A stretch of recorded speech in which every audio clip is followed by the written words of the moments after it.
Topic for today is an interesting one. I will admit I am not the most assertive person. So certainly giving feedback is an area of growth for me. I've definitely done a lot of work on receiving feedback, and I've had some good opportunities to, dig into this topic in different workshops and stuff. So I'm really excited to dig into it further for our conversation here for the podcast today, because I do think it's such an important concept that maybe overlooked in training people to be managers, but also just being a good, contributor, employee in any organization.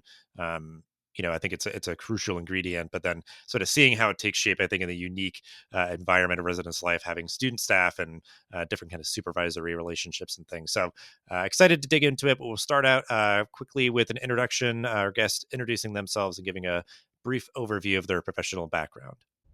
Well, yeah, thank you so much for having me on the podcast. I'm excited to be here. My name is Rachel Aho. I use she, her pronouns, and I currently work as the Director of Housing at the University of Utah in Salt Lake City.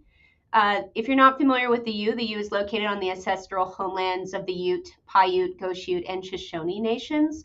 And it's a large Research One Pac-12 institution. So we serve about 33,000 undergraduate students. And we house about 5,000 of those students to give you a sense of our residential population.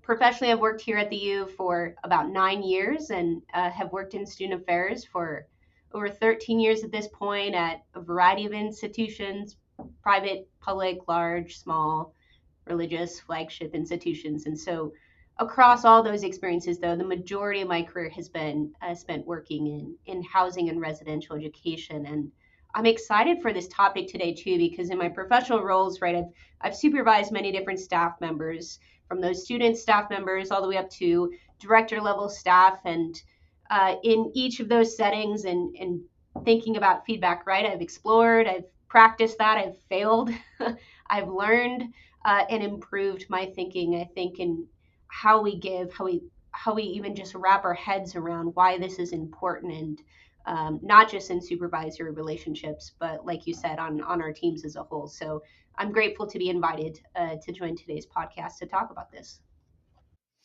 Yeah. I mean, there's a lot of dynamics at play because obviously there is a managerial supervisory kind of aspect to this. There is certainly, like, in the residence life context, student staff and professional staff. There's, colleagues obviously maybe sort of holding each other accountable. And there could be, something around like, age and, professional credentials and those sort of things where it's like, how people again give and receive, like it is really the whole equation.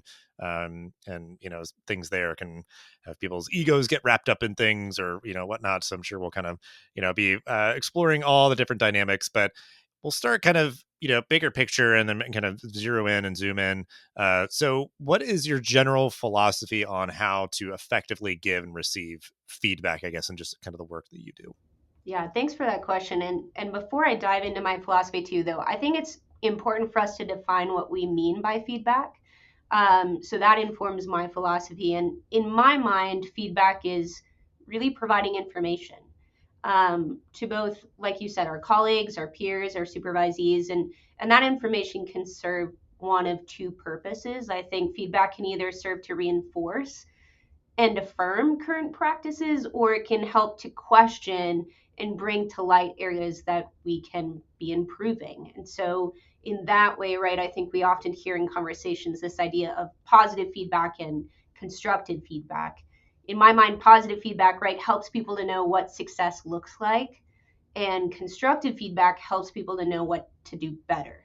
And so with that in mind, my philosophy is that if folks are investing in giving us that information, I've heard this said a lot, and at first I kind of scoffed at it. I was like, I don't know, but uh, feedback is a gift, is something that someone told me once. This was actually one of my faculty members said, my feedback for you on your writing, on your papers, on how you're doing as a student is really a gift. And I paused for a minute and I really thought, you know what, that's true. They're investing a lot in me. They're taking the time to give me that information. And ultimately, right, it in that situation made me a better writer. But as we think about it professionally, I think feedback helps to support ultimately improvement, team excellence, and accountability. And yet, like you said, most of us are pretty reticent to receive and give feedback because I think it's become associated with things like reprimands or uncomfortability or surprises or hurt feelings. Um, but I think if we can reframe feedback as something that's coming from a place of care, and is meant to uplift and support the idea of team excellence, I think our approach to giving it and receiving it changes. Um, Personally, right, my philosophy, I love Scott's work. If you all are familiar with her work in Radical Candor, she has written a great book, also has a wonderful podcast I'd recommend. Kim notes that we should be giving feedback to each other, right, by doing two things: caring personally and challenging directly. And if we can model our willingness to engage in that type of feedback, she says, that's going to ultimately support folks in the long run. And so my philosophy is really following that idea of caring personally, challenging directly. And she notes that we can engage in that by first asking for feedback ourselves, second, practicing giving that feedback by using that framework, and third, making sure that we're looping back and assessing or gauging how that feedback is landing according to the individual that we're sharing that with. And so those are some of the tenets that I subscribe to when giving and receiving feedback, and that's how I work to make sense of that in my career. Mm. Yeah, I mean, there's a lot there that I really like. One, just like trying to kind of distill and like remove any kind of baggage around like feedback where it's like we're just conveying information here. It could be good, could be constructive and all those sort of things. Cause like, yeah, like otherwise people will be kind of like operating in a vacuum where there's like, I mean, I assume I'm doing well. Maybe, no news is good news or whatever. So it's like, yeah, we want to, affirm positive progress and, things that are working and, help people to kind of pivot and make those adjustments where needed. But, um, yeah, and again, it does tend to sort of have a like a negativity bias associated with it where it can be a much more positive thing. But uh yeah, I think it's that idea of where somebody could be saying like, well, I give praise, I let people know what's going on, whatever, but like, and that's kind of like leading to my next question where if it's not landing, part of it could be the frequency, the modality, the setting, the environment. Like, so there's a lot of kind of set dressing around sort of giving feedback where it could be like, yeah, like I don't want it to be public. I want it to be, written. I want, like all these sort of things. So what are sort of any of your broad stroke thoughts around that of the sort of the modality and the frequency of kind of, I guess mostly like giving feedback sort of so from that lens as somebody and again really empowering anybody in an organization to feel that they can give that to managers to colleagues and people all over the organization but just what are advice or sort of thoughts you have around modality and frequency of Yeah, feedback. I think this is really important because, like you said, if the frequency and the modality isn't landing right, the feedback's not going to help us again ultimately improve performance or support that idea of team excellence. And so here again, I think I draw on Kim Scott's thinking around modality and frequency, and she reminds us to think about feedback in terms of being timely, like you mentioned too, giving that constructive feedback in private, and also making sure that we're focusing on behaviors versus personalities. And so I agree with all of those philosophies as well, and I try to model those. But I think it's also really important for us to just get to know the individual preferences of our peers and our colleagues and our supervisees so that we can adjust our feedback style and our modality to meet their needs whenever possible. And I fully recognize that's not always possible. Um, but I think a simple exercise, right, that you can do with your team to learn about this is have your team members write down answers to these two questions. One, you will get the best response from me when giving feedback when, and then just have them answer that. And two, you will get the worst response from me when giving me feedback when, right? And that's just, it's a simple question that you can ask your team members, but then have them share that with one another. And then again, do your best to adhere to those preferences where you can. And I think if you do that right, you're setting yourself up for success. You're setting your peers up for success. I think peer-to-peer feedback can sometimes be the hardest for us to give, and likewise managing up and giving our supervisors feedback too can be hard. So that's one way of learning about those preferences. But again, I think it's important to note that we can't always adhere to those of our colleagues. So, for example, if a colleague states that their preference is to wait to hear feedback once a month, maybe in a summary meeting, but then they engage in inappropriate behavior during the first week of that month, it's our responsibility to step in at that point or to address that colleague right away. And that's where this idea of timeliness comes into. So I think we do our best to meet our staff where they're at, but also establish those expectations that we're going to work to address and regularly integrate feedback into our work so that that becomes really normative. It's not something to fear or to bottle up and share once a month or even once a year, as is often the practice in like an annual evaluation. So those are some of my thoughts about modality and frequency.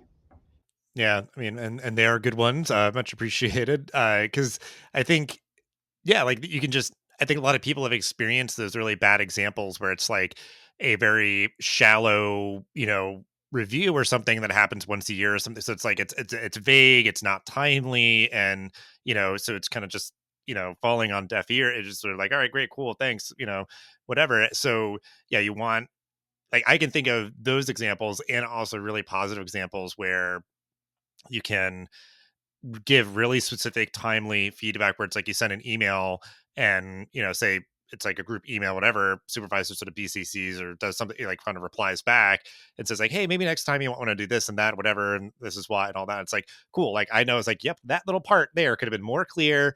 I got it right there and I'm going to make that adjustment next time. Versus yeah, like at the end of the month it's like, hey, you need to be more clear in your emails. And it's like, I appreciate it, but I'm like, how or what, like which one, and you kind of are sifting through, you know, the work that you did to try to identify like, oh, okay, that's what I could change and that's how it could be better.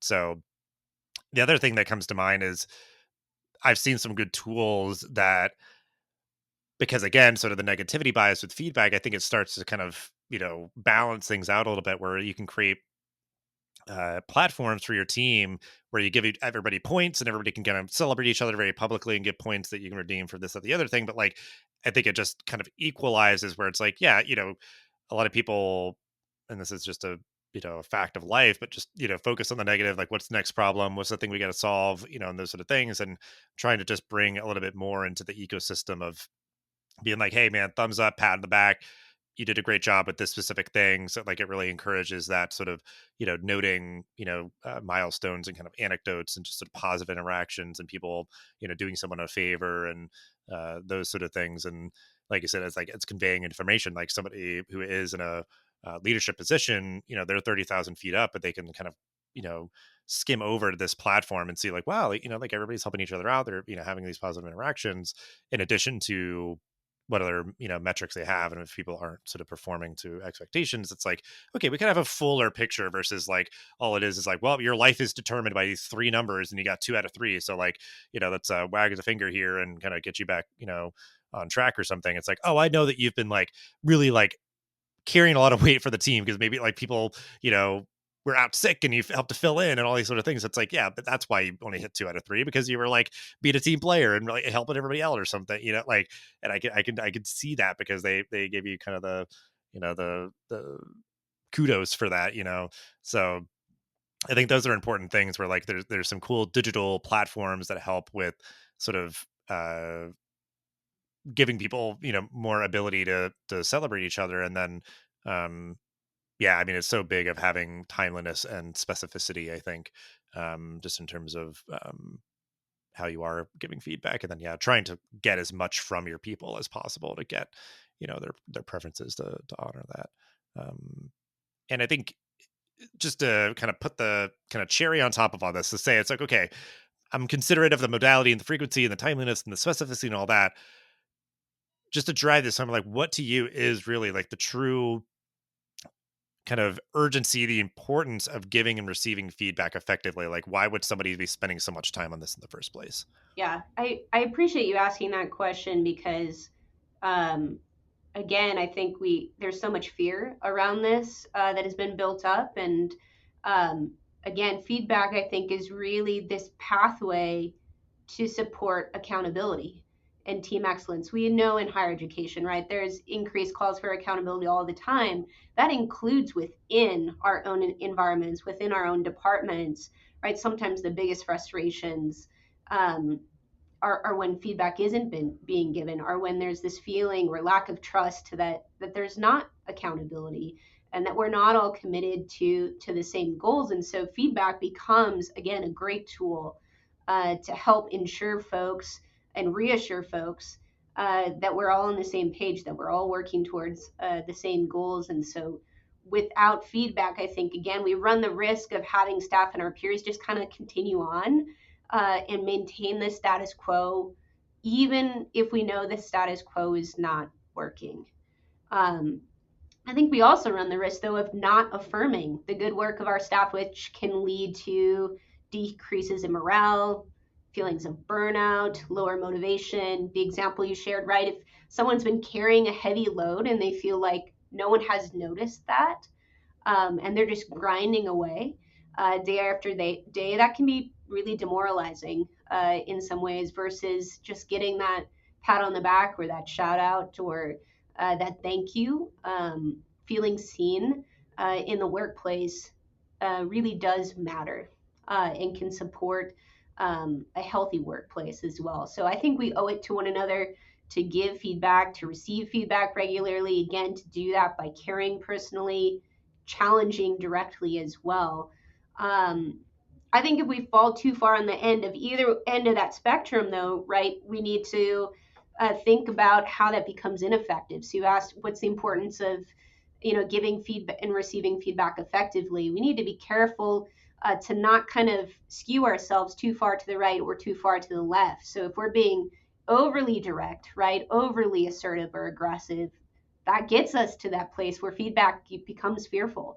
It hurts feelings. It doesn't feel good or like it's meant to support the overall improvement or goals of the organization. And likewise, if you skew too far to the other direction of caring personally, right, you can become overly empathetic, overly, caring, and then you miss the point of the feedback in the first place. And so, I think effective feedback really strikes a balance in that way of both care and clarity. Yeah, I think that's a key word here, the clarity, because I'm like thinking of someone who almost is like just completely laissez-faire and hands off. You're just existing in kind of this ambiguity, and you might even just think like, well, what's the point of doing anything? Because like I don't know if I'm like doing it right or wrong, or like I'm getting no praise, no feedback.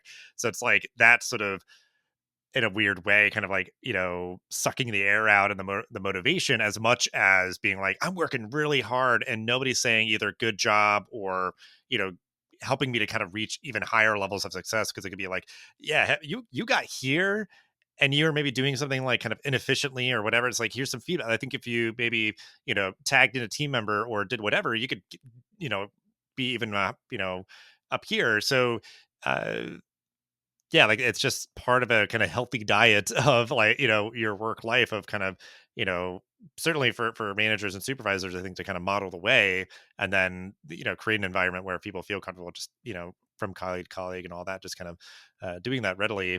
And I'm curious as kind of my own clarifying, point here, because I think there's an aspect here when working with students, in the residence life context that sort of gives us an additional oomph of importance because obviously they're in a phase where, you know, being a resident assistant or something, maybe their first job that they've ever had, or certainly as a graduate student, they're very much on the precipice of their professional life. So, do you see sort of any wrinkles to this of just sort of, uh, the additional importance of doing this effectively for student staff?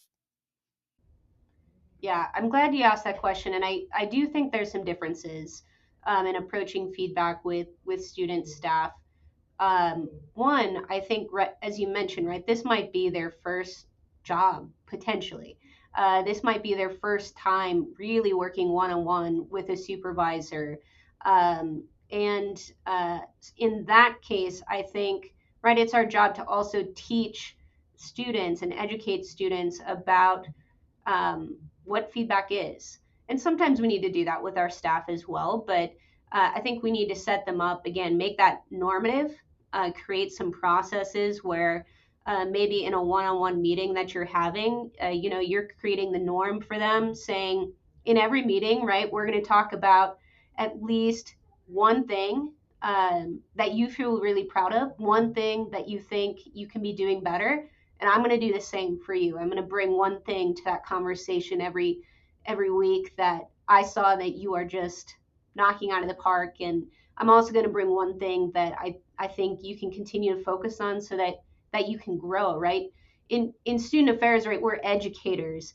And so setting that norm for students that this is what we do, and that this is a normal part of the conversation. Again, it's not a reprimand. It's not necessarily right off the bat you're having job action, although certainly feedback can inform some of that if necessary down the line. But I think building that into our supervisory relationships with students can help prepare them for their future jobs too, where they're going to be getting this feedback, maybe not in such an educative way, but it helps them again to be self-reflective, and then also to consume that feedback. And I think you can model that both ways as well by asking them, "Hey, what's one thing that I did this last week too, that you really liked, and what's one thing that you'd like me to do better as a supervisor as well?" And that's a great practice space for students. And